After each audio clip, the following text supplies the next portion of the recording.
екзистенцијалната потреба да се проникне во содржината на општо човечките вредности, односно нивното настанување и усвојување, филозофите воочиле дека во природата на човекот постои одреден карактеристичен сензибилитет.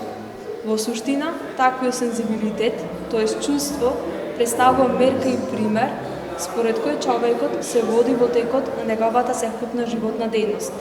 Станува збор за идеали и ставови кои настануваат како резултат на потребата за достигнување на совршенството и хармонијата.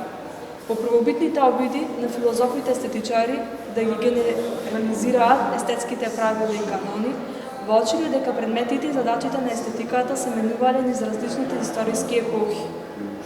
Од комплексната природа на естетиката и низината разнообразност произлегуваат многобројни идеали кои му помагаат на човекот во естетското освојување на светот кој го обкружува. При тоа, горе наведените идеали во принцип не се вистинити или реални, туку настануваат како резултат на пренагласувањето на оно што е посакувано и недостижно.